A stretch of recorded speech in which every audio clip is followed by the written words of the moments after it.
Fucking respect, bro. Respect, bro. Welcome. You are watching the Everybody Speaks podcast. I'm your host, Raymond Reddy. I'm here with a dear friend of mine, individual who's making waves in the music scene, someone who's opening my eyes to country music and southern rock in ways I didn't experience before, but a close friend of mine, Michael Dunn. Welcome to the show. Thank you, man. So good to be here and awesome place here, dude. You're in such a great location. Cautiously optimistic from afar. Here's a long call from heaven to give these hard-earned scars. It's a long road to Virginia. Hope you come my way. It's a long road to Virginia. Lord, I'm thinking I might stay. It's nice, dude, and eventually, who knows if I ever do like a house reveal of where I want to be. I don't say I'm a talent, but like, I mean, it's one of those things of putting myself on the internet. There's only so much I want people to know. I'm grateful that I have a beautiful house and I'm able to make a room like this and get down with the folks. Dude, but absolutely, man. Fuck yeah, so happy man. to be here. Yeah, Appreciate man. you. Cheers. Cheers, man. So what are you sipping on there, by the way?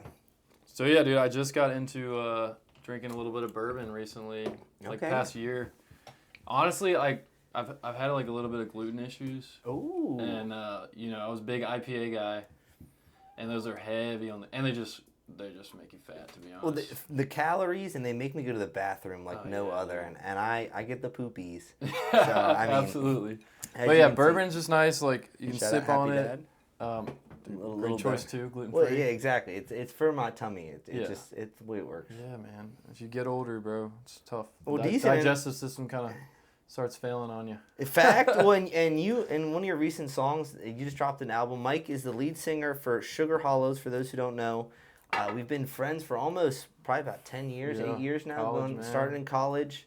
But I've seen a beautiful character development of Mike. He's now married to his college girlfriend. He makes some beautiful music in general, and so I'm happy to have you on. I want to first and foremost not even stroke you off, but say the album is absolutely gas. I'm not a big country guy, but it is something that gets me more into that energy, and you can feel the aura around the music. And so, I mean, obviously, you talk about driving south, you talk about getting older, you talk about smoking reefer, which I love. You always got to throw that in there. Got to include But that. no, I mean, talk to me about the album. You guys just did the album release show. Yeah. How was that? Dude, it was awesome. Like, last weekend was just a dream. I mean, you know how much time and effort goes into the music, and to get to that point where you're able to celebrate it is just like such a blessing for me, honestly. And the album part, like the writing part was super fun. Like we probably started writing it like a year ago, and when you guys do I wouldn't say an interesting thing, but it's definitely a clear process where you'll tour and do playing all summer and then kind of lock in and start coming up with more stuff to do the next year, and so it's very professional. Yeah, I mean we try to be intentional and very cyclical with what we do. I mean, like for our fans, I want them to know like, hey, we're getting an album every year.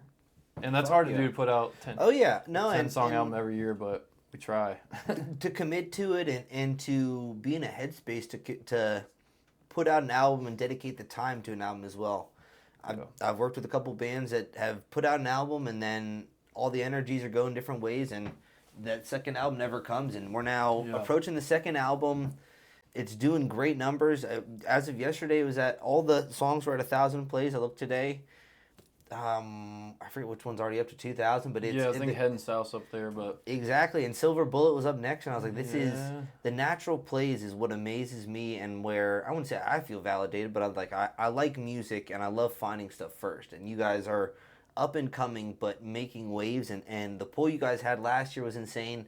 I'm sad I missed the album release party this weekend, but as you know, I got down and I had a weekend myself in Hampton. No, it's the way she goes. I mean, what I wouldn't say what inspired the album, but talk to me more. It's going south. You're getting older. I mean, there's a lot going on in the album. I mean, each song kind of has its own meaning, but I think like the overall theme is just travel.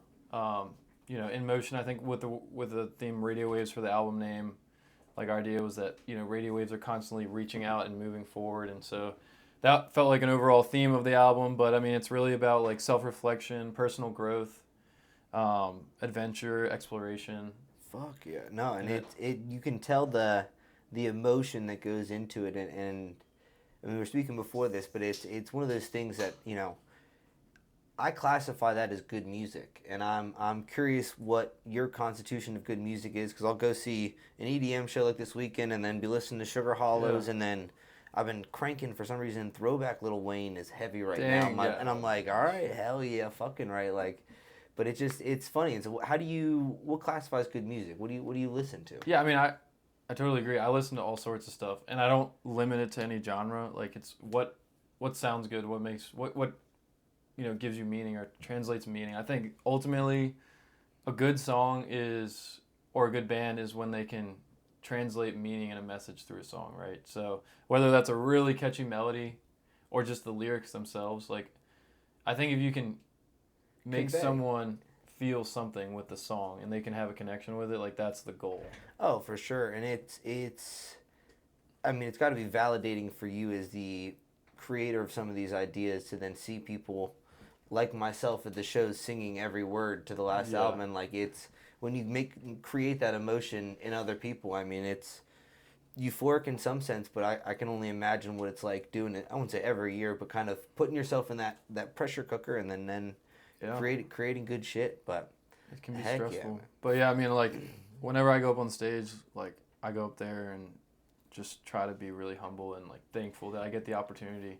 No matter, I think, you know, the bigger the band gets, like, I don't ever want to lose sight of, you know, having that opportunity to play in front of even a single person. That's tell me more about the band. Who are the other members right now? Yeah, absolutely. So I can kind of give you guys, like, the story of how we all met, because it's a crazy story. Like, I mean, it really was meant to be the way it kind of went down. So follow the river, man. Exactly. So I was living in Cary Street Station Apartments downtown near PBR. Yeah. We just had a kegger there. Oh, nice. Yeah, I love that apartment complex, but dude, it's pricey, it gets rowdy. Yeah. It gets rowdy. A lot of like-minded individuals. I'll say that. A lot of young people.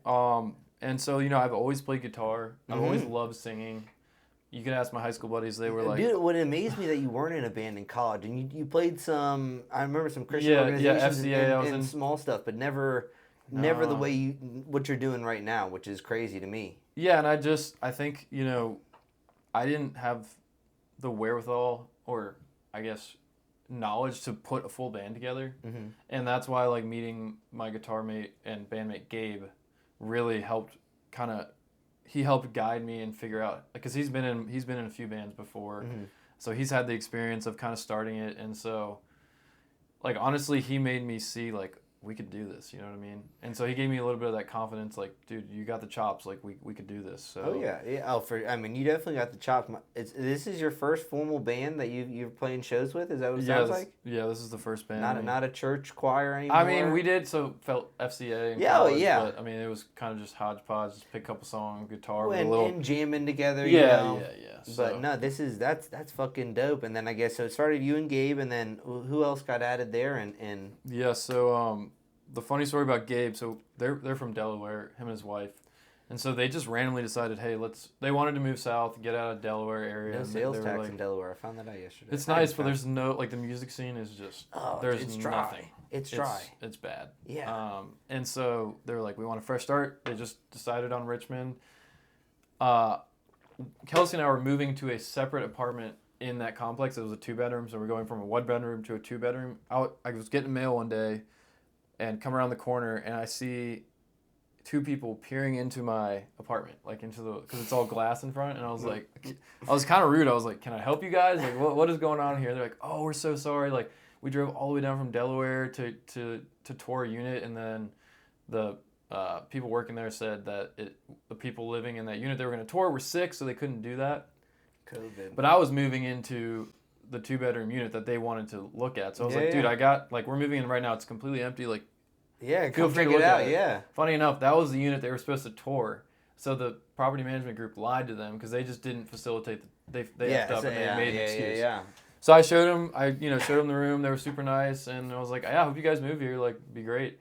Well, they ended up moving right next door, literally the next wall over, and we'd go outside and kick it, smoke a little bit, and just chat it up.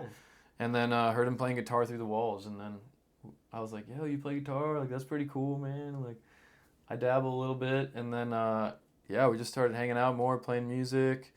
Just talked about, like, our different styles and tastes in music. And he's really more into, like, kind of the indie, folk, alternative, indie, alternative type music. Like Lord Huron, he loves. Ooh, Kings of Leon. Stuff like that, and then I'm shout out Iron Blossom Festival coming to Richmond. Oh my gosh, get me on there. That's that's a big one, but it's soon. Yeah, we'll get there. What's crazy slow grind, is that, and in this most recent song, you were talking about fucking going down to the island and hearing songs, and when I heard that, for some reason, I got like a That's So Raven envisionment where I was like, knock on wood, baby. 5 years, the odds of you guys playing on Browns Island and we hear that song about going down to Browns Island and hearing music, like... And that's literally what we wrote it about. And I fucking felt it. And I was like, bro, I can't... And I was struck by it, but I was like, I can only wait then. And Iron Blossoms right now at the Bon Secours, but when they start throwing the Live Nation venue, which is 7,000... I think Browns Island is like 8,000. You combine those two, you can have a full-on music festival. You talking about the new one they're building? The new one they're building right down there in Tredegar? Yeah, it's crazy, yeah. Dude, it's going to be pretty epic. When it's already like an event plaza the last couple weekends, and so, but that's the goal, dope, man. Dope. Yeah, So Gabe is the lead guitarist? Yep. I hear the indie tones in some of his stuff, and I fucking love it, he's man. awesome. I mean, like... When he lays it down, it's so sweet, He's got a vibe. I mean, it's sweet. Fuck yeah. Yeah, and I think like that's what makes just our music very special is just the fusion of our different tastes. Yeah. And the best compliment I ever get on our music is like people saying, "I don't know what genre this is." That's like such a compliment. It definitely gives me an interesting one because I worked with Pipe Sleeve, some friends of mine, for a little while, and they were definitely psychedelic rock. And you guys at times touch psychedelic rock, and and especially in shows, I would say, when you're performative and you slow it down and stuff. But jam it out. It has that like southern rock. It has a touch of everything, which definitely gets the people going. And you see by the pool and stuff like that. I guess talk to me about some of the other guys in the band. Yeah, sure. So Gabe and I got together in 2019. So it was before COVID. Yeah. COVID hit. We're stuck in our apartments. So we're like, dude, this is the perfect time. There's so many, I think they call it COVID baby bands. Like, so many bands started during COVID, there's nothing to do. Well, I mean, COVID babies, COVID dogs, dude, COVID actual babies. Yeah. I mean, the amount of things, I won't say we started in COVID, but some of the ideas kind of came up post-COVID in that era where we were coming out, and I was like, the world is changing again. It's back outside, and the media side of this world is absolutely, and I predict is going to run the world. It's a whole wild world, but it's riff. I'm sorry. No, you're good, man. I love that. So me and Gabe started doing like a duo thing, playing around breweries. Common House was kind of the first place to give us a look. Common House, wow. Yeah, Common House. It's a good spot, and it's fancy. It's nice. Yeah, it's interesting. So we play on like the third floor there near the bar. It's a very. Is that the upstairs or is that their? So they have the rooftop bar, but we're in the like restaurant floor, so it's right below that. And they were the first ones to give us a shot. But man, Gabe and I were just walking. We literally walked down Cary Street, went to every bar, every restaurant. Like, hey, we'd love to play. Here we are. Let us know. And so like that hustle, you got to do that. But anyway, so it was us two, and we were like, we wanted to make it into a full band. So naturally, it's like, all right, we need to get a bass player and a drummer. My wife's really good hometown friend, Sean O'Reilly, they grew up in Nova, went to high school together. He went to VCU for classical guitar. So he is like very talented musician, knows theory, like performed classical guitar. And he played bass, and I was like, hey man, he was up in Northern Virginia at the time. And this was when we had written Follow the River together, Gabe and I. We were going to film, I don't know if you remember the video we did at Pump House Park. Shout out friends at Pump House. Check them out. Check out Pump House. It's a cool spot. So we needed a bass player. Like, hey, dude, can you come and play this song? We'll send you the bass lines. The song was written before the band was formed? Yeah, it was. Me and Gabe wrote it. And, that's wild. Anyway, but it keep going. I'm Yeah, so pretty much he was like, dude, I'm down. So we sent him the track. He came down, and then we had another a drummer, Trevor.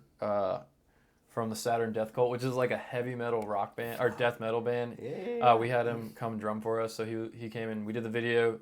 Sean really digged it, and we were like, dude, like, what are your thoughts about just joining the band and kind of making this a full thing? He was totally down.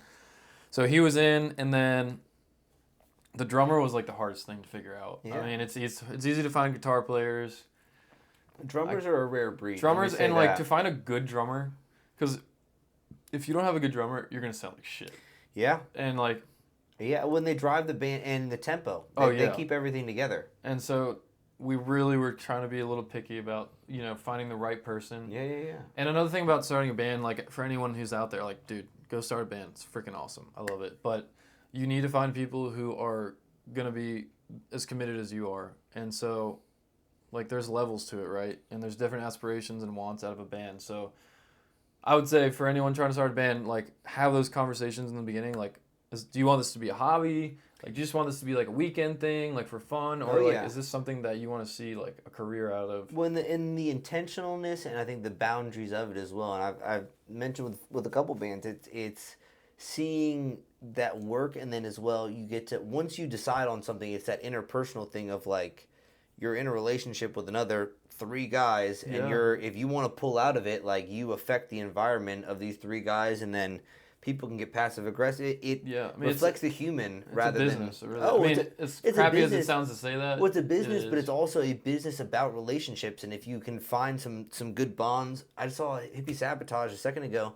and there's 2 brothers, and it's like that's a natural bond there where these guys have been around, they're backpacking, doing wild shit, and forming something. But it's one of those things that at the end of the day, to a certain extent, you can have just a jam where it's at therapeutic, or you can commit to it and be like, hey, let's make a business out of this. And whether we're making money initially, we're just playing shows and getting paid $100, whatever it is, but committing to it, and the way you guys have album every year and doing a tour. My buddy Chandler was saying he does a single every month and then just promos the shit out of it. And it's like, that's 12 singles a year. That could be an album, but if you are doing a business out of it, like content too. Oh, exactly. Viewers, and it's that, I wouldn't say it easy. His is more systematic, but it's a similar concept of you guys doing that on period, and then the building and letting yourself cool down rather than constantly. It's cyclical for sure. Oh, it's interesting to see how you, once you dive into the creator realm, and whether it's an artist, a musician, or anything like that, how much it turns into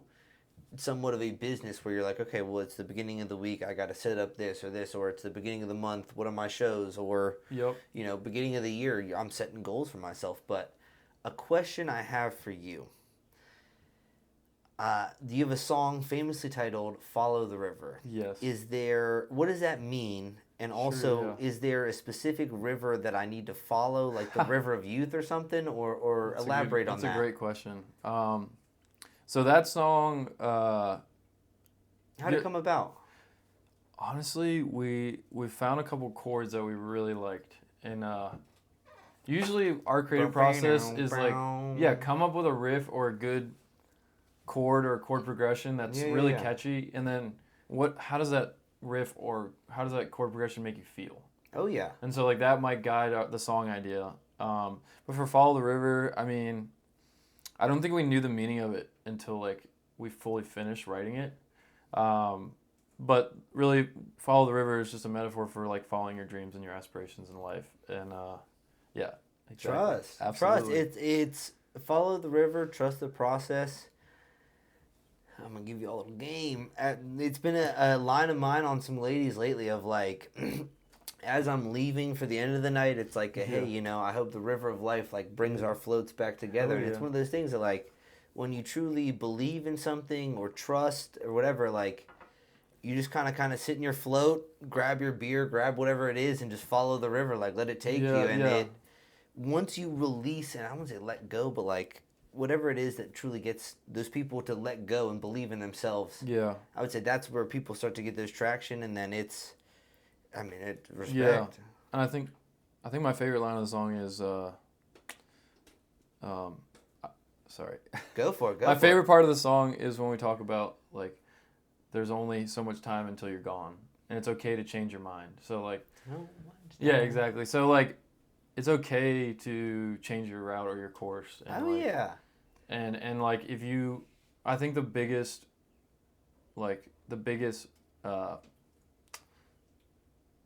false thing in life, I don't know, there's probably a big word for that, but is that like you're too old to do something or you're too old to like pursue something new in life. Well, yeah, if you keep telling yourself that, then yeah, you'll be too old. But no, 100%, and it's I jokingly said that to my dad, and it's like, you're only as old as you let yourself be. And then he came to Richmond, and we went to the Richmond Ivy inaugural game, and then went to River City Roll and caught a rock concert, and I was like. He woke up in the morning and was like, "Did we really get drunk?" And I was like, "Yeah, man." He's like, "Yo, were those seltzers alcoholic?" And I was like, "Yeah, they fucking were." Bro, introducing seltzers to old people is dangerous. Well, and he loves so club soda. There's a portion that he quit alcohol, and so he was big club soda guy, and so I think those were just going down as club soda.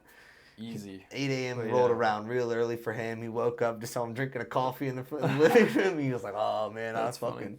Well, let me finish with the other bandmates because they'll kill me if I don't bring them up. But no, so we got Sean, the bass player, and then I want to say there was probably like a 6-month period where it's just a 3-piece. So I didn't mention this earlier, but Gabe, our guitar player, actually started out as a drummer. So he's like a full.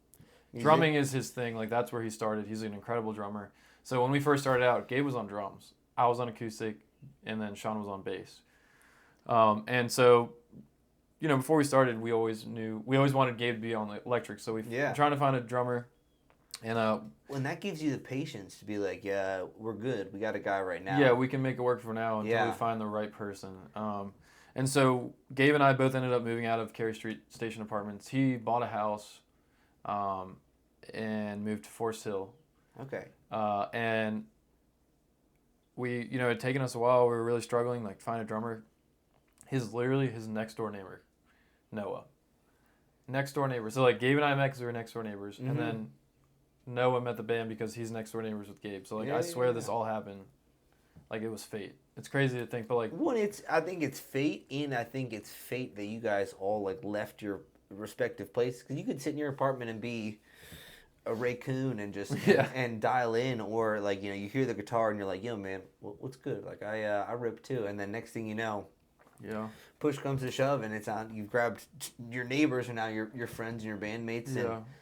And Noah's awesome. So Noah, he, it's always funny when you have someone like try out for the band because it's kind of like a job interview, but it's always like we don't ever be like, hey, you're gonna try out for the band. It's like, hey, come jam with us and like. We'll feel it out. Oh, yeah. And so he came over, and, of course, it's a little, nervous getting to know each other, playing drums, playing in a band with a random stranger. But, dude, he is on point. Like, his drumming is really incredible, and, he has the time, and he has the commitment and the interest.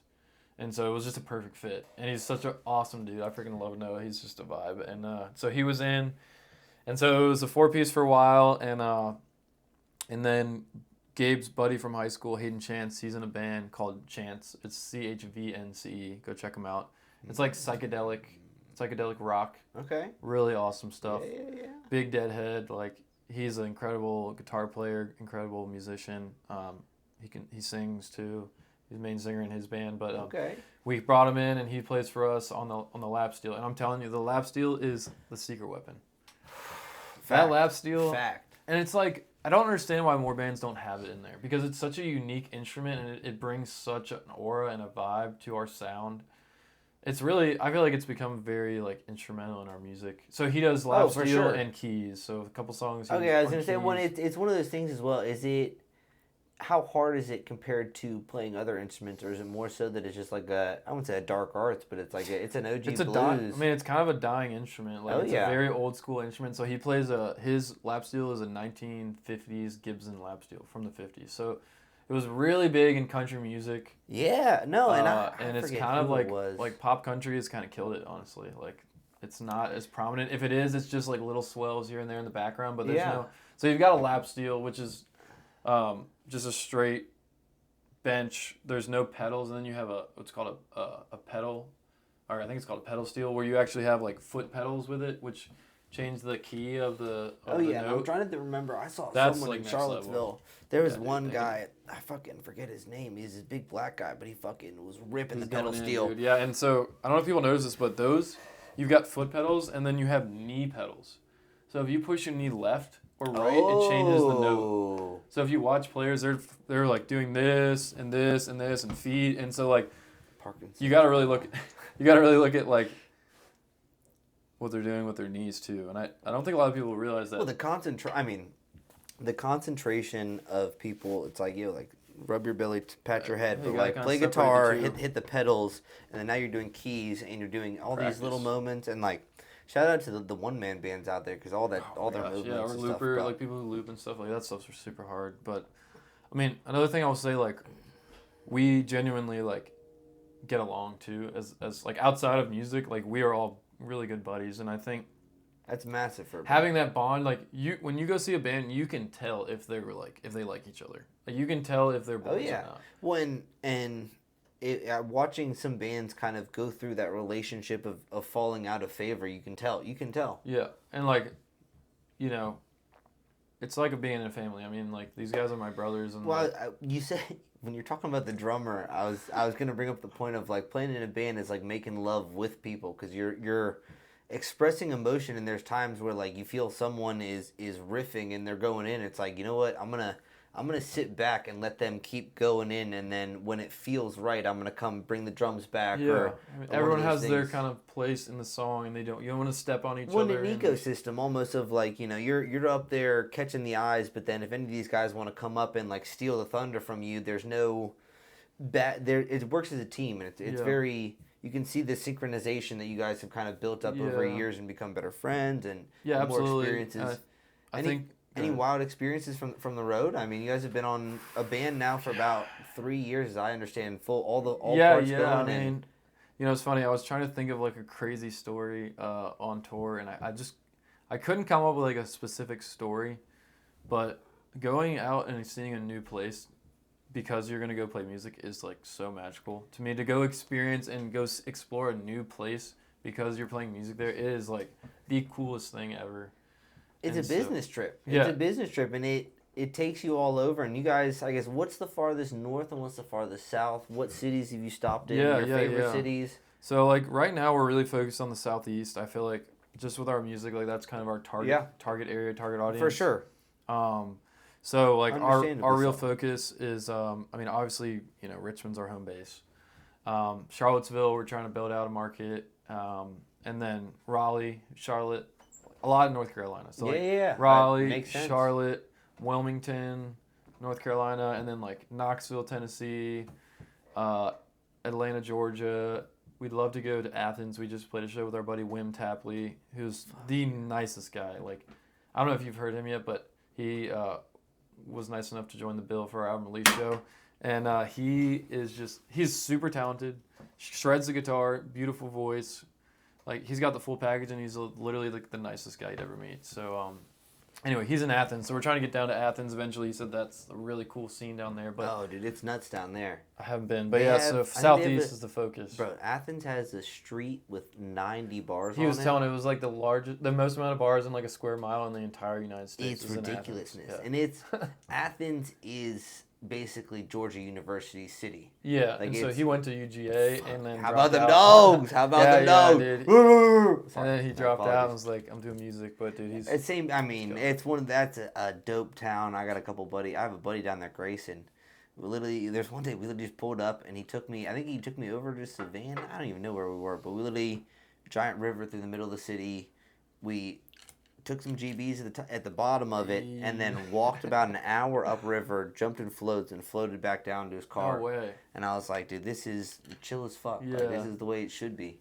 It's funny though, like Southeast is very underrated. Like you see all these people from the north just flocking, dude. The hospitality. It's hospitality, and it's very interesting because originally I'm from Northern Virginia, and I dissect this regularly of why I got out as soon as I did and whatnot, but the lack of true community in these places. And you were speaking before this about, the top 5 states or whatever and the income to get in. Yeah. When you have that amount of income, you lose a sense of community where you aren't reliant on other people to do shit. And so it's very cutthroat, and like it's kind of just like I don't want to say evil, but it sure. almost changes into it's you versus me. Get the F out of my way. There's negative energy. Everyone has a stick up their ass, and dude. As soon as I realized it in certain senses, I was like, I just gotta.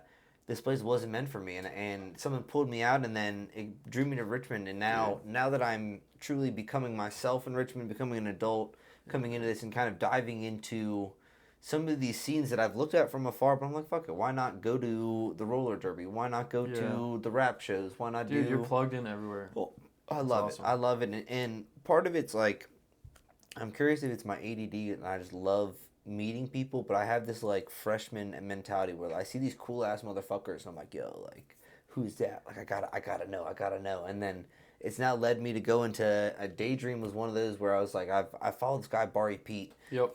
He does all these dope shows. It's all Richmond artists. It's all dope. It's local.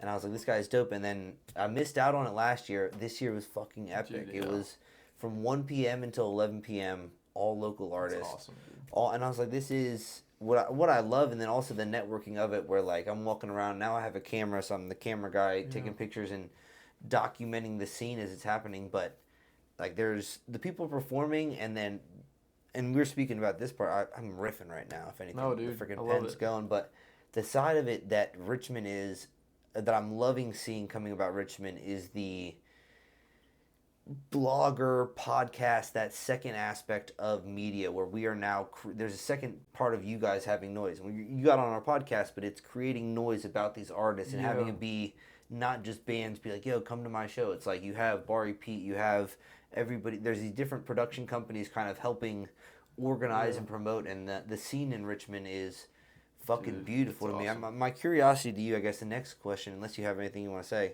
Oh, I would just say like farthest north we've been is Delaware. We play up in like where Gabe's from, Wilmington area. Okay, yeah. Wait, Wilmington, Delaware? Yeah. Okay. Downtown. Respect.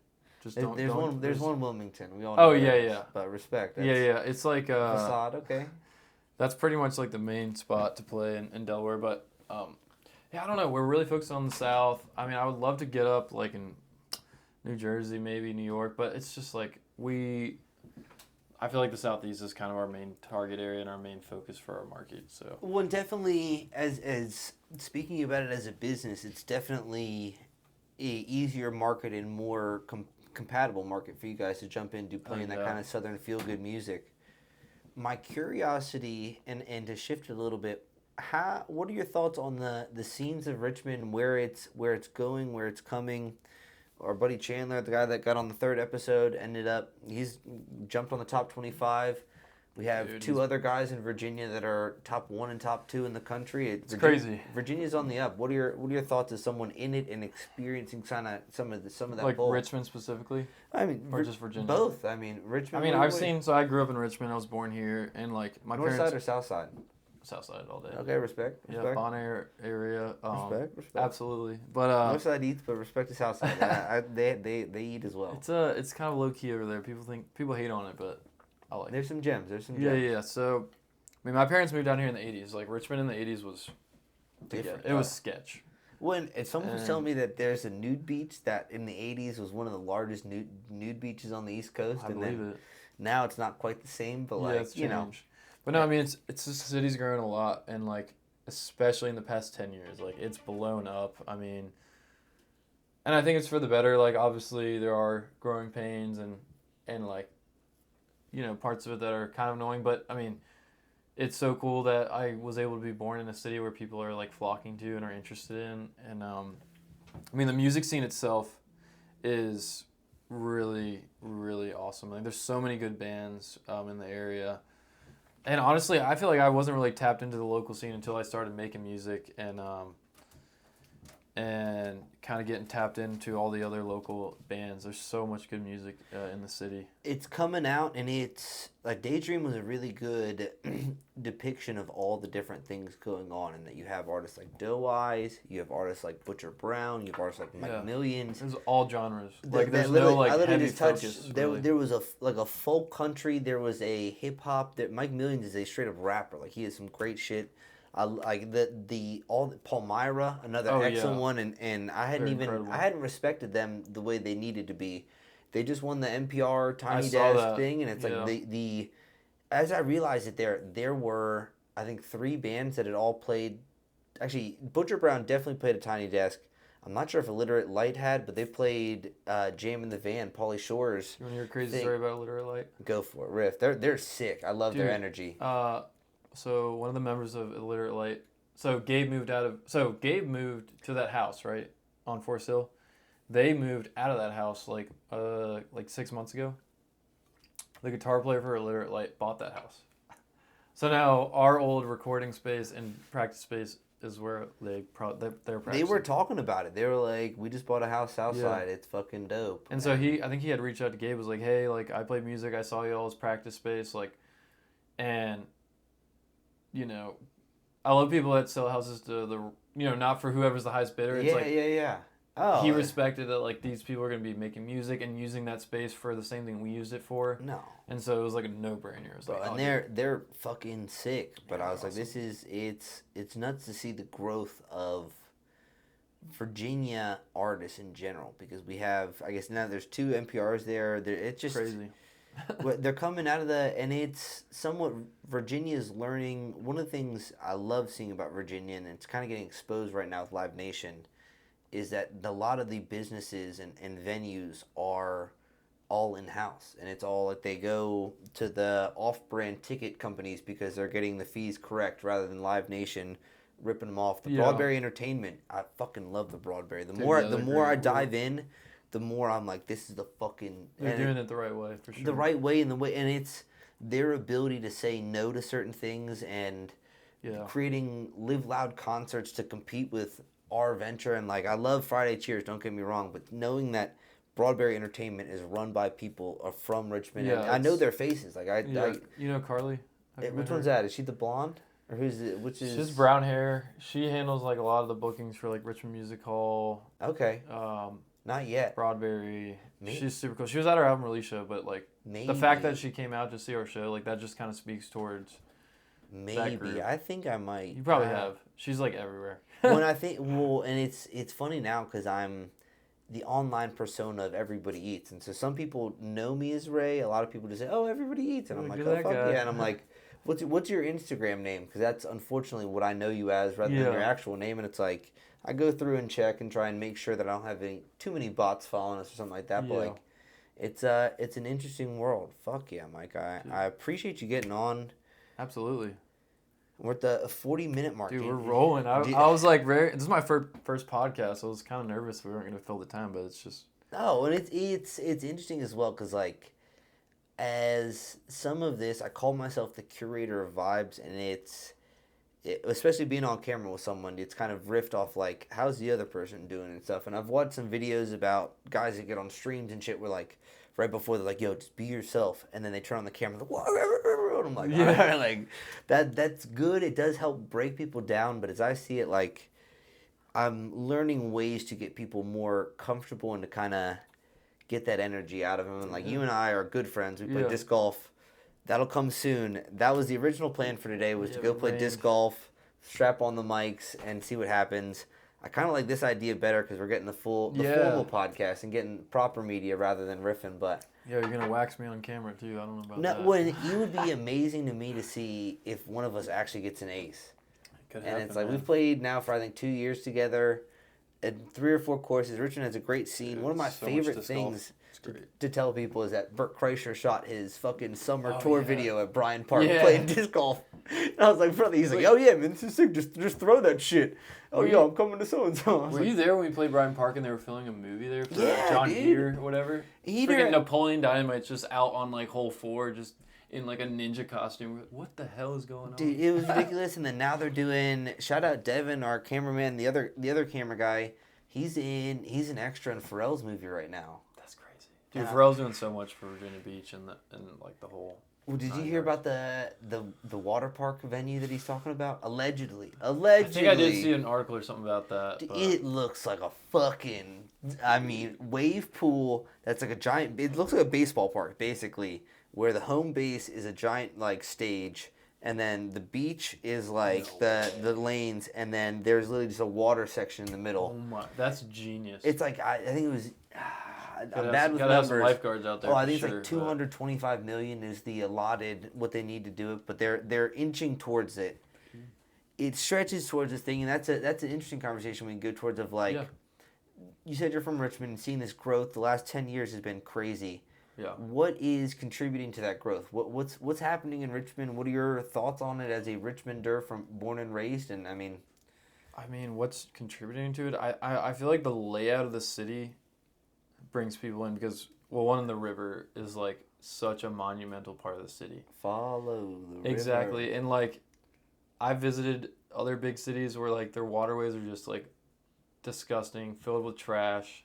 Yes, there is some trash, but like you can go out and swim in that water. It's clear. There's not as much trash, and so I feel like, first of all, like the geographical layout of the city is attractive, and then I don't know who started it, just like the culture and the vibe. I mean, it's got a hippie vibe to it for sure.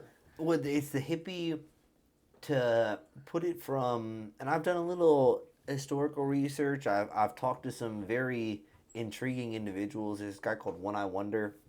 He's a glass eye.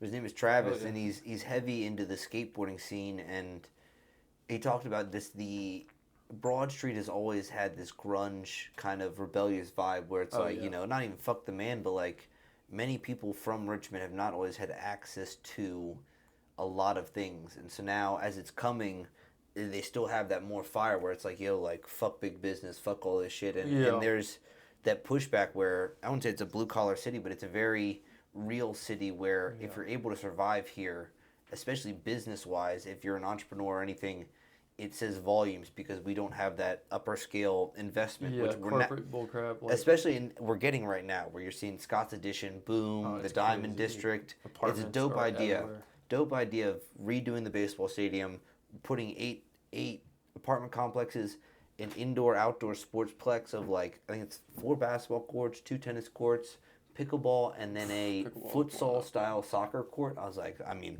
sign me up. But say less. That being said, it's $3 billion of an investment that I don't have that fucking money, and like it comes from some of these outside sources. There's I think it's a Texas developer and a DC company that are dude, the North love this shit. Caking right now, They're and trying it's to eat in the wrong way. It's the damn problem of it that like certain people, once you start eating the compounding you're able to make at this point in time, it's. I mean, and we were speaking to those other places being like a somewhat of a race, but like I'm looking out for me, kind of fuck you. These people have more money than is needed. Yeah. See opportunities to, what's it like, do things altruistically. It's like, if I build a apartment down there, it helps the housing crisis. But it's like if you build an apartment and then add $100 to the rent, it brings the entire area up and drives people out of the area that they're not the ideal clientele. It's like, these people are fucking Americans. Like, what the fuck is... And so it intrigues me because we're getting a massive investment right now. It's benefiting in certain ways where there's more people with big money able to help small business creators, and Charged Up Fest just happened. Shout out Noah. Hell yeah. But it's like one of those things everywhere, bro. They're everywhere. It's cool. He's a Richmond guy, and like he was born in San Francisco, moved here, and then his Henrico is where he claims. But like, he has a shop on Broad Street, and it is the epitome of community. Where if you are a person who has not had much opportunity, who just wants to go talk, a creative, I'll go in there. Like, everyone just fucking pulls up, and it is a networking community space. He sells clothing and merchandise out of it, but it's people focused, and I think that's the biggest thing about Richmond is it's people. Like, it's all about the people first. There is so much more of a people first, and going to some of these shows, the amount of people you get to actually like meet face to face, rather than it being this extravagant like merchandise opportunity. And obviously we have some of those with Browns Island, the Raceway, and certain shit like that. But there's a lot more community people oriented. I love that mic. Fuck yeah, dude. Man. Yeah, hell yeah. Fucking cheers, man. Yeah, man. Heck yeah, man. But yeah, I mean, I guess goals for the year. Maybe? Well, goal, if anything, one second. You were riffing. What was about the cars before this? You said something. You just got a new car. Oh, wow, that's all. Yes, so we were talking. It's off topic as Toyota. hell. Yeah, so. Who the fuck is calling me? My wife got a new car, so I was like deep into Toyota, and Toyota's been known for reliability, and their kind of like bread and butter has been their V6 engine. The V6 FX? The V6. I mean, it's in the Tacoma, it's in the 4Runner, and then the V8 in the Tundras. Okay. Well, now, I guess to try and help with the efficiency or fuel efficiency, they've moved the Tundra to a V6 turbocharged. And so when you turbocharge an engine, it is totally dinging the reliability of the engine because it's not naturally aspirated anymore. You're creating more wear and tear and pressure in the engine, and it's going to wear out quicker. Okay. And so Toyota is moving away from what has made them known for reliability is their engines. And so the Tundra, they went to it was a V8. They went, I think a couple of years ago, they went to the V6 turbocharge. And they raised the price $20,000, and they moved production to Mexico. It used to be in the United States. So they moved production to Mexico. It's cheaper labor, and they've charged more, and the engines are crap. Toyota. So if you're gonna get Toyota, is this Toyota? Yeah, and same thing with the Tacomas, right? I don't want to say the B word. I don't want to say it. Dude, if you gotta say it, say it. Biden. Oh, no, you don't want to go there. Oh, I shouldn't say that. I'm sorry. And this being said, there's no political views. Everything we say can and will be used as in the court of law. Yeah, so just know that we have no. Yeah. No, but and so that's a wild one. But yeah, and then the Tacoma truck, it's a 4-cylinder now. It's a $55,000 truck for a 4-cylinder. This is my dad spoke.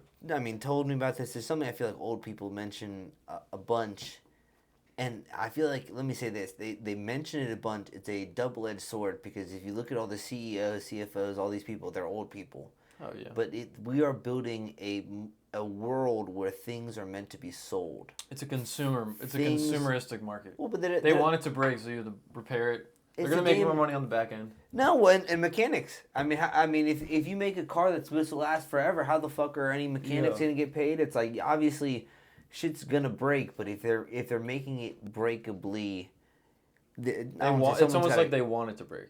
When it fucks me up. And don't get me wrong, you're able to make more money on the bit purchases and all this shit, but it's I'm putting my foot down. Something's got to change, and like. Oh, it's interesting. The car market right now is because with first of all, the chip shortages before COVID. COVID hit.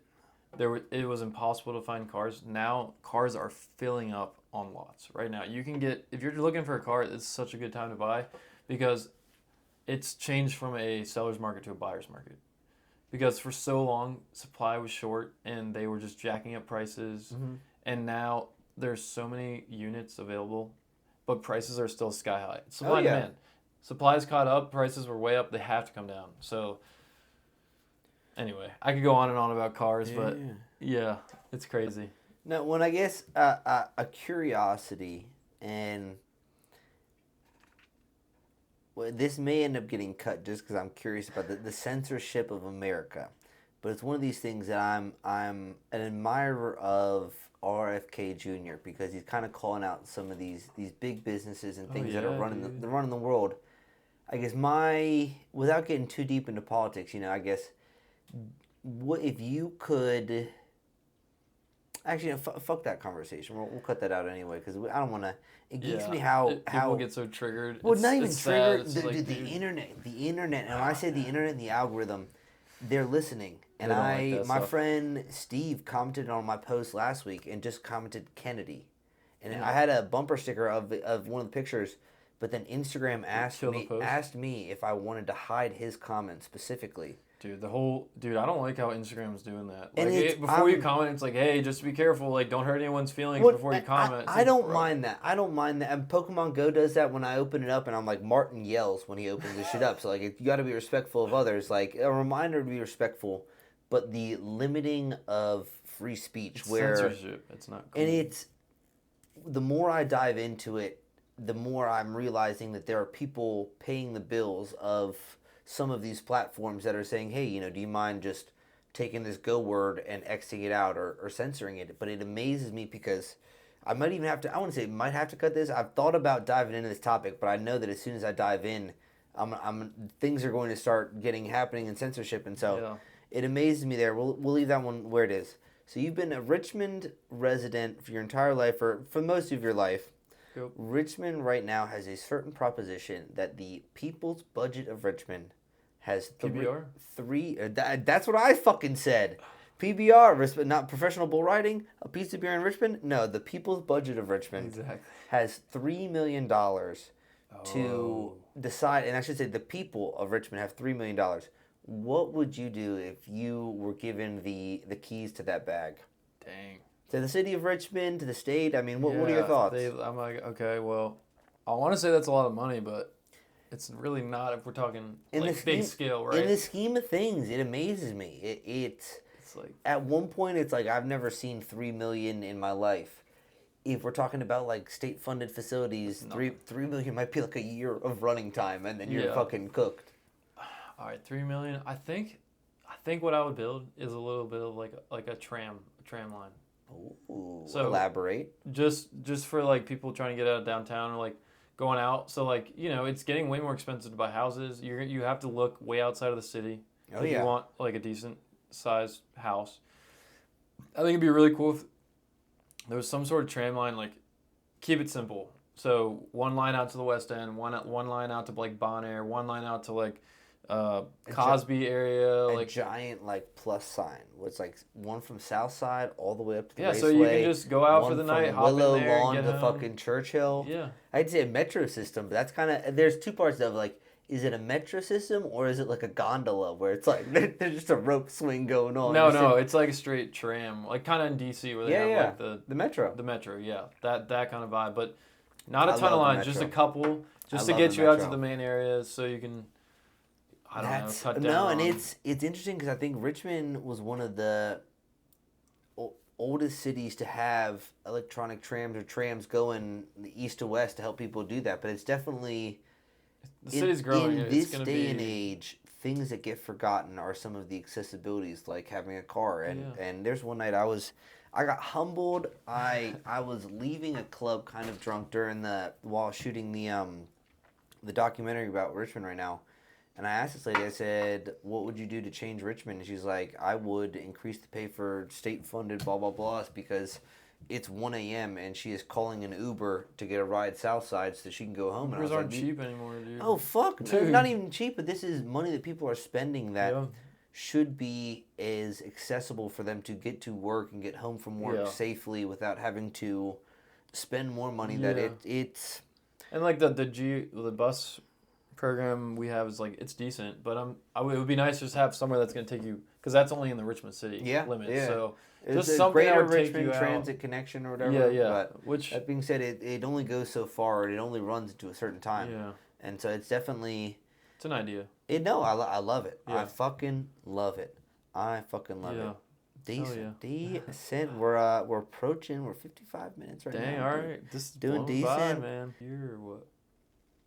Yeah, talk to me. What are your G's? Okay. What do you want to tell people? I mean, I think personally, as Sugar Hollows or what I would say the Sugar Hollows. I mean, like riff it. I mean, well, I guess you guys just released this album. You just did the album party. Yeah. What's next? Yeah. What are the next moves? It is once you release an album, it's kind of like okay, like that's out there, so it's like.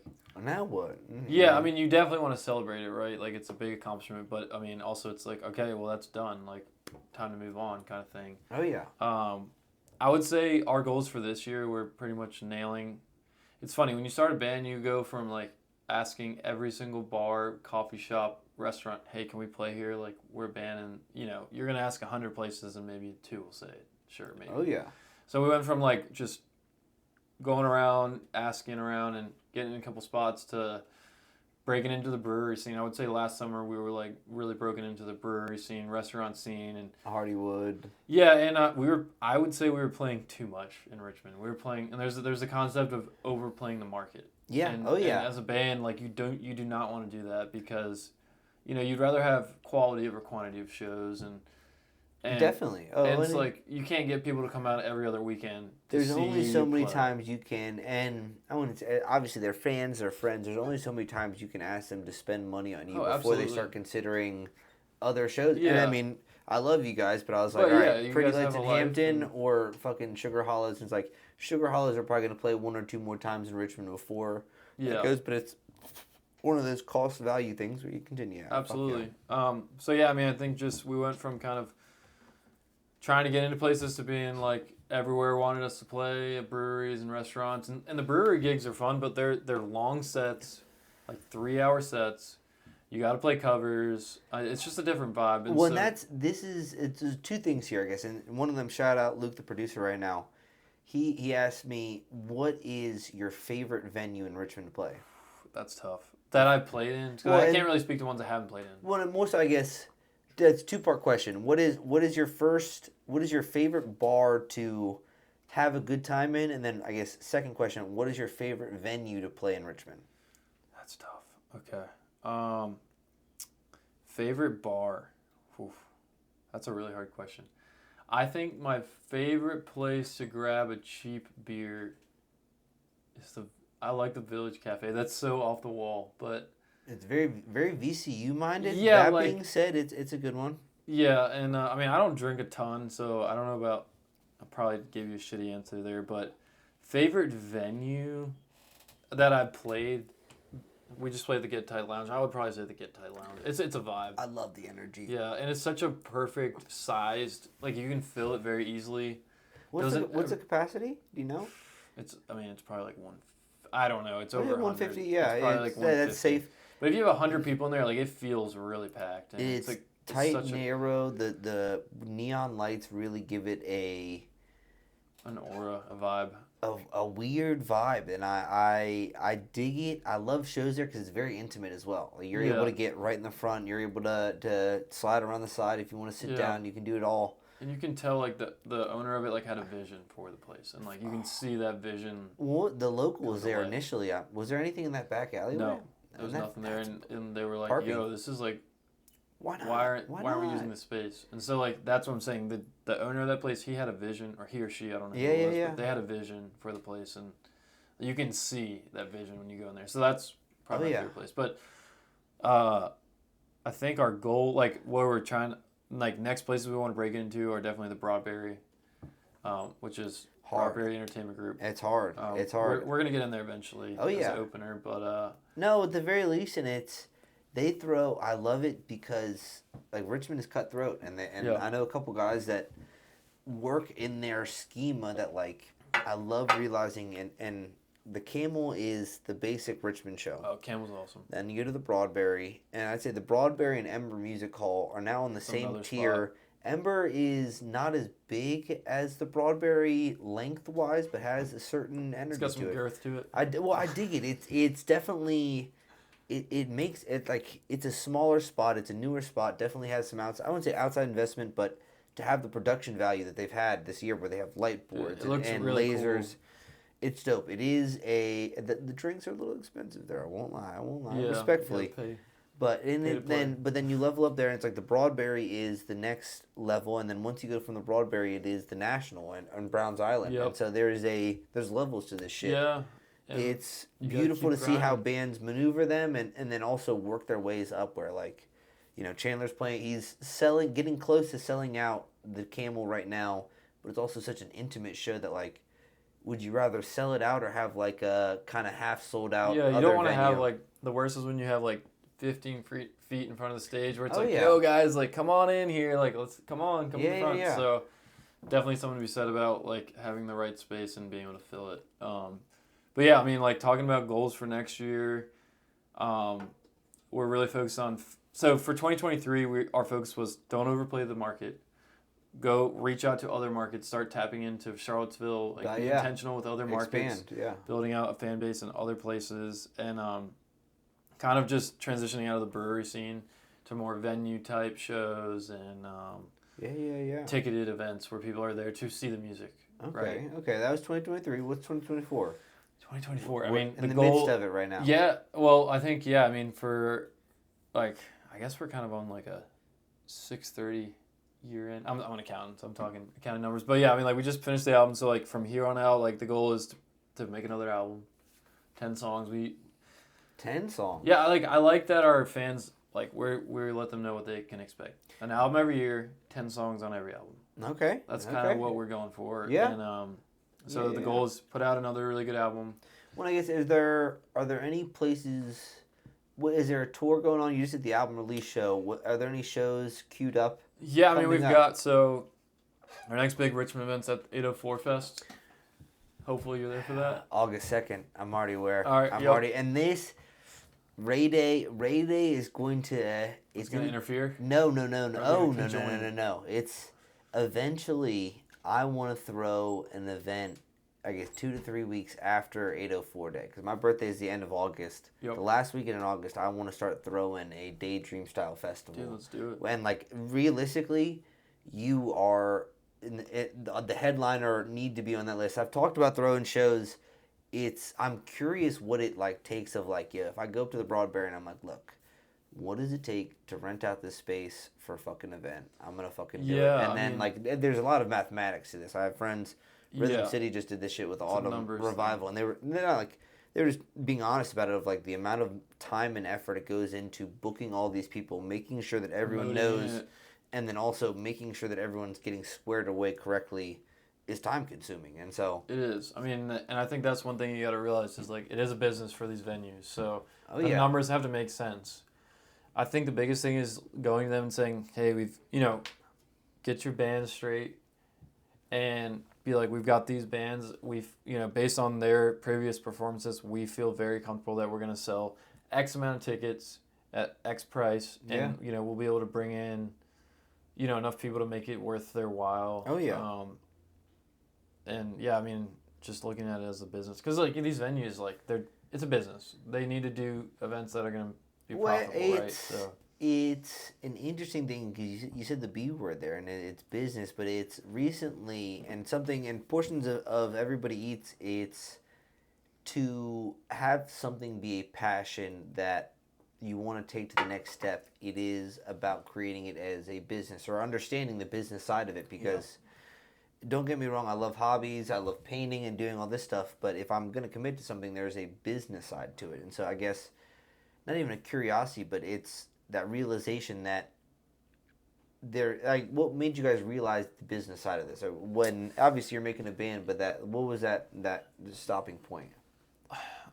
Like realizing it's more of a business, or the commitment to the business, I guess, as well, because it's a business venture where you are spending money or not spending money by pursuing other ideas. I think a lot of it's just finding the people that are just as committed as you, kind of how we talked about starting a band, like finding the people who are going to put in the time and the effort and have the same aspirations and goals as you for the band. Yeah. That's one thing. And then just like working with the venues and understanding like it has to make sense for them on their end to book us. Oh yeah. Oh, that's half the battle there. Yeah. To switch it up, and this is a combination. Shout out my producer Luke. You'll see his face in a little bit. Actually, he prefers to have his face off the camera, which I love because he's got great ideas. I'm merging his question here. If you had $100,000 in cashola sitting under your bed right now, and you had the ability to go on Shark Tank and pitch them any business idea. Everyone listening to this, you're not allowed to steal this idea. I got it. I might even tell you my idea. Dude, I know it's a moneymaker, but riff, go for it, baby. What is Michael Dunn spending? Talk that shit. I've thought about this before, and I just heard this question, so this isn't pre-planned. Okay, respect. I got an app idea. Whoa. The app's called What's Lit. What's Lit? The whole app, if you go on the app, it's for people that go out at night. And so you go on the app, and pretty much it'll be a platform for, people who go out, and they can upvote different places. And so you can go on there and see what bars are popping off. And so you can go on there and maybe even there's like a live cam of the bar, so you can see like, oh dude, like maybe is bingo like popping off right now or whatever. The live cam gets a little extra, but that might be too much. Well, I've heard of similar ideas, and to think of it. Have you ever gone to like the airport and it tells you how many spaces are open in like a lot? Yeah. It's like, like bingo, like 50 spaces open left. Like if there's just a ticker where like as they're clicking people in and out, like it was clicking the app telling people, like there's 300 people at bingo right now. It's like, all right, I might fucking. That being said, having a live cam there would definitely, especially in Richmond, let you know like, hey, drag bingo, like Yeah, and some like shit. You don't walk in, go into some place. It's fucking. If it's trash, you can download respectfully, it. no like, shame. I'm just saying, so you know what you're getting yourself into. Yeah, and like maybe the app prompts you when you pull it up and you get to a bar. It might ask you like a couple questions like about the vibe. Like, do you think people would commit to something like that, of like it being a live time Twitter where it's like hey, you pull up to the bar, let me just check in real quick, and like, because Facebook's offered that with one of theirs where you're able to check in. I think it's more like you don't know where you want to go out, so you can pop up the app and see like what's really popping off. Oh, for sure. And you could like, everyone wants to be in the know and know where the energy is, and it intrigues me because like I love places like Restless RVA, and then I just saw another one. That's a good one. There's some chick that. No, well, Concert Cowgirl. Shout out Concert Cowgirl. Dude, she's work. Shit. No, and I love it. She's committed to it. But then there's another one. There's a big business one that just popped up out of nowhere, and I can tell that it's got corporate investment because it doesn't have the human flavor, but it has like Wednesday through Sunday, every show that's happening, and it is out there. But it's that idea that like people want to be in the know what goes on.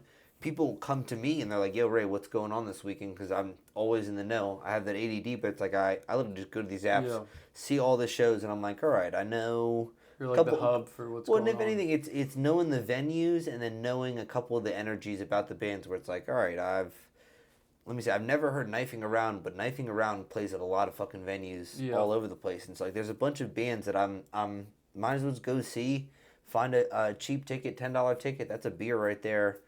I just take a deep breath when I go in there. Probably a little stoned, so I'm gonna slow down. But like, one of those things. I dig it. Yeah. An excellent idea. And I think you could market it like my free marketing idea was go out to these bars at night where all these drunk people are finishing their night, set up a little stand or a tent, hand out some free shit, and say, download our app. We're trying to push this app, and then eventually you could monetize it by like promoting certain places. Well, and this is to elaborate and to add, you could even do like a Bumble style where it's like hey, like we're doing a social meetup or whatever where like you're throwing a party at Sine's or Tap House or one of these things. You could turn into a dating app where like you could be like, oh, look at all these chicks at this bar, like they have like a profile and shit. There's many facets that everybody eats.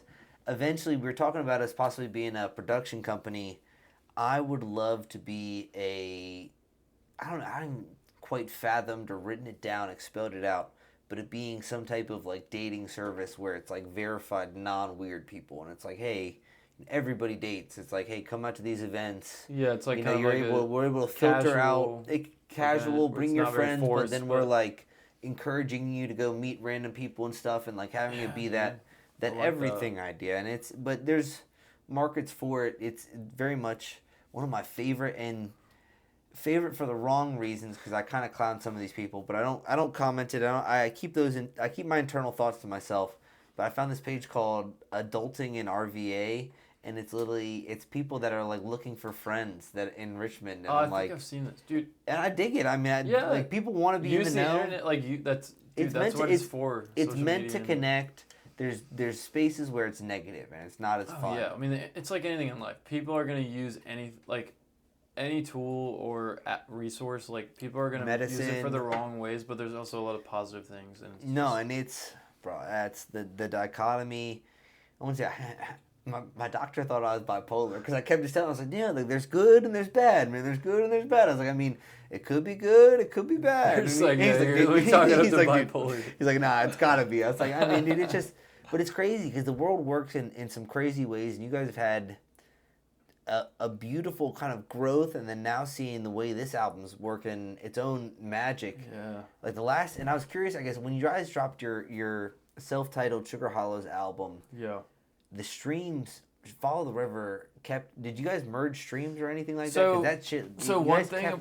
Go for it. Sure. So I mean, you can pay to playlist your song. So you can pay to put song like pretty much. Market your song to get on playlists. I hate, and let me say this. I thought about this. There's portions of me that I'm very grateful that I'm not a fucking scumbag because I literally messaged some guy and it was you guys and Pipe Sleeve had just dropped albums and I was like, yeah, man, what are the odds I could get my bands like placed on that shit? He's like, yo, $25 a song, and I was like, brother, you have like 4,000 songs in this playlist. I get that you're getting plays, but like realistically, those are probably the people paying for your shit. Yeah. But this guy's just making money getting people placements, It's a and I was business. like, it's. Yeah, it's gross. I mean, there's a balance to it. No, totally. I mean, there's a balance to it, but the idea behind the playlist thing is like we want to get our songs on like folk Americana playlists so we can market our music to new listeners, because people will tune into a playlist and hit shuffle on the playlist. Our song is going to eventually pop up. I do it. And the hope is that they're like, oh, wow, like that's a cool song. Let me check this band out.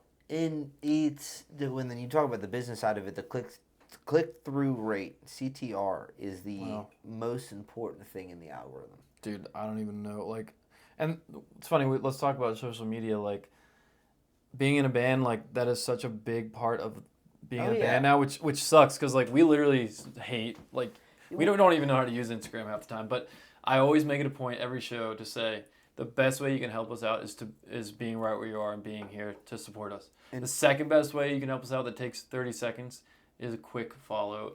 And it sucks that I have to bring it up, but it's just part of it. No, not at all, bro. And it's a shameless self-plug that in this day and age, and I saw it's beautiful in the EDM scene, because as a business venture, all you need is a tape deck, and then you buy songs and you remix them. Yeah. You don't need to have any other bandmates or anything like that. But if you make some viral videos on social media, you can go from zero to DJing a major show, which some bands have done.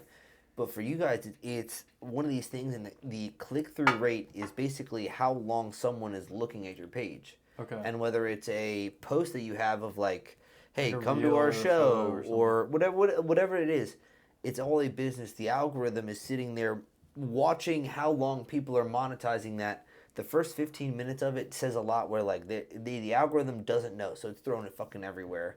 But if people are sitting there, it pops up and they swipe, it keeps track, and it's like, all right. So click-through rate it depends on how many people see it or how long they're looking at it. How long they're looking at it. So if they see it for a second, they're like, fuck that. Like, that's gonna. If that happens 100 times, it is going to stop suggesting it. Okay. Whereas, if let's say like, shit's crazy. Fucking, and who's like, I wouldn't say a nope, like someone that doesn't, like if a Kendrick Lamar or Future, honestly, Future is a great person at this, where his Instagram page is blank right now. He might have one or two posts, but when he posts something, everybody sees it, because everybody's like, oh fuck, Future's doing something, and then they go to the comments, and it's like, oh well, now this post has interaction. They're looking at how long these people are reading these things, and it's like, okay, well, over 100 people, 75 of these people just sat here and looked at this for 30 seconds to a minute. We got to push this. We might as well keep suggesting it, and it's this whole idea that like, and I've thought about it way too deep when I'm doing my stupid shit on Instagram, but it's like when I am doing stupid shit and I believe in it, and like I'm fucking, my post is today, I was sunning my butthole. I don't know if you saw that in Hampton, but I was like, I know if I tease people, well, I know if I tease people with some no energy of like me with my legs up in the air, well, and there's a clickbait about it that like it's doing better than me talking about the object of patience. Oh, and it's a respect. Like, I mean, I feel charged up. Like, my butthole is sunned. The weirdest thing, and something I didn't even realize, like, I don't know if my butthole's ever seen sunlight. Has yours ever? I mean, maybe as a kid, but I've never spread my cheeks. Yeah, dude, you don't really spread your cheeks to the sun very often. No more than 5 minutes of sunning, I kind of felt a little sunburned. And there was a warmth down there that I was a little uncomfortable Never felt that before, but... Never, and I thought about it, and I was like, good vitamin D. I don't know if that portion of my body has ever seen direct sunlight in that nature for an extended period of time. God bless you, Ray. It was an adventure. I'm trying new things, and it definitely charged me up. It gave me some new life. I feel vivacious this week. Got that vitamin D straight to the... No, it's straight to my beehole. Vitamin D straight to the beehole. Direct to the source.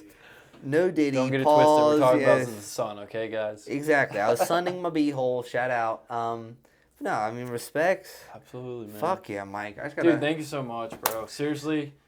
And what are we at? We're hour 15 right now, and it's the epitome. And I always end up getting in this conversation, but it is funny that this is your first time getting on a podcast, because this is my fourth interview podcast.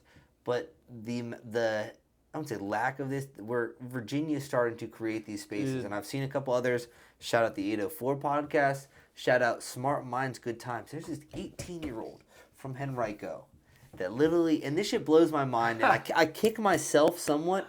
But that being said, I'm not an envious person. I pay respect. Shout out Brian. Absolutely, man. That's the way to go about it. Oh, and he started podcasting last year with a couple of his buddies. He's like, look, if we do this shit for real, they hit like, I think they're up to episode like 60 now, but they hit all of the major names in Richmond.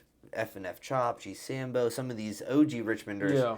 And now he's gotten to the point, he went to UFC 299 with Sean O'Malley. No way. Was sitting there just shooting the shit with people, and now he just spent a couple months out in, like, I think it was Houston or something, is interviewing UFC people, because the idea of creating content about other people, I wouldn't say it's foreign, but like... Well, there's not a lot of bound. Like, you can tap into all, like, music, everybody athletes, eats, man. It's time for people to be talked about, and it's very much that idea that, like, I wouldn't say Virginia doesn't have a Theo Vaughn, but I want to be the guy to talk to fucking everyone. And there's some folks that, like, I have to admit, so far, all of the guests I've had on have been white males. I respect. I'm cognizant for those paying attention. Are like, yo, it's another white guy with a podcast. Another white guy with a podcast. That's a great song. But it's like, there's a ridiculousness to it that it is creating content about other people and about other ideas and expanding that. And like, you have an Instagram, you're playing shit. Occasionally the algorithm will pick you up. It's very unlikely unless you really hit it. But then the other idea of it is these people that have other followings are creating these other outside noise. Yeah, like talking about it. And bro, I love what's happening right now. And having both the artist aspect where we have some dope ass fucking shit happening. Yeah. And then we have some fucking, oh Jesus, I'd say the answer there. But no, I mean, I love what you're doing, man. I really believe in everything you're doing here at Everybody Eats, man. Just keep grinding. Bro, like, and like, that's what I'm saying. Like, you're so people focused. Like, people will be naturally drawn to what you're doing, and I'm excited to see where this ends up. When it's I feel like somewhat similar. One of my favorite questions when I get to see, when I like, hey, like, what do you do? Yeah. And that self-belief when people say they make music, I love, because if you make, everybody can make music. I could get on fucking FL Studio and cook up something, but when you make music and you make good music, it shakes me. And not even shakes me, it's like these people are so good at their craft, they've dedicated themselves, are now expressive and telling other people they make music. It's a beautiful thing. They make good fucking shit. And so I'm as much as I'm excited to see the growth, I'm too people focused. I gotta build my business and lock in. But that's the beautiful thing about you, Ray, man. You're all about the people, and like that's what this is about. That's why I feel like you're here, and that's what y'all are about to just. I battle with it because factually I was born in Northern Virginia, but I test that area. And then people that meet me as well kind of are curious where I'm from, because I don't give off Northern Virginia. Yeah, no, I mean, at this point, dude, you're a Richmond. I'm like, on 7 years. We've taken you in. No, I'm a homeowner, and like I am appreciative that I've been taken in, because I'm very cognizant and when I go places, obviously I love to fucking buy merch and all these different things and be supportive, but like I also just like to get to know people and find out what's going on, and Richmond has an excellent scene for young people just to get to know each other, and fucking hell yeah. Michael. Dude, thank you so much. I guess ending it, like, anyone listening, like, if you have a passion for anything in life, like, stop making excuses. Go out there and do it. Like, I'm just a guy, and yeah, I'm in a band, like. But what a guy. But like. What a guy. If you like, literally, you can do anything you want in life. Like, the only thing stopping you is yourself. So, stop making excuses. Today's the day. Get out there. Go do your thing. Like, and I think that's one thing that Gabe helped me realize was, like, the belief in, like, this could be something big. And granted, like, we're getting there. Oh yeah. It's a grind. Putting in the work is the second part of that. But the self-belief to not hold yourself back is crazy. Do something because you love it. Like, that's the thing. I do music because I love it. And, like, if people also love it, that's great, but like I don't look for validation in other people for what I do. Oh, yeah. I do it because I love making music and I love music, and so I'm gonna go out there and do it because it's something that I love and I'm confident about, and I have no shame in that, and so like I'm telling the people out there, and like, merging that passion with what you it's It was funny because at the beginning of the year, I got super deep into Tony Robbins, and it was this idea of like find what you love at the core, first and foremost, because that is you. Whether it's music, basketball, whatever the fuck it is, find what's you, and then from there hone that in and get to a point where that portion of you is now an expressive portion. And it's like, you're a musician. I'm a people person. I'm a podcaster, whatever the fuck you want to call me. But I'm getting to this point where everybody eats is an expressive thing. It's an outward form. It's an art almost. It really is. Well, I think it's a human thing that some people get locked into paying their bills and this money scheme that we get into. But when you're able to break from that somewhat and find those passions, find what you love, and then turn what you love into somewhat of a business venture. It can be an emotional stress where you want to win and you're just not winning. But it's that idea of doing what you love rather than what is the easy thing. And it's that comfort that sometimes you're scared. I was scared to do this shit, to think of at the beginning of 2 years, I guess a year and a half ago, I was nervous to dive into where we are. And it is amazing to see now that I go around and random ass fucking people know who the fuck I am. And I'm like, I'm an influencer, but like I fucking... You have a vision and a vision and a trust, and I'm following the river, man. I want to thank you, man. Dude, thank you so much. Appreciate you having me on the pod. No, fact. Seriously. Y'all go follow Everybody Eats. Follow Sugar Hollows. Go stream their album, man. It's badass. The way I end everyone, if you could just say I'm Michael Dunn and Everybody Eats at the camera, we'll end it there. No problem. I'm Michael Dunn, and I just did the Everybody Eats podcast, y'all. And everybody eat, bro. Appreciate you having me on, man. Seriously. Respect, Michael. Right. Hell yeah, man. And 3, 2.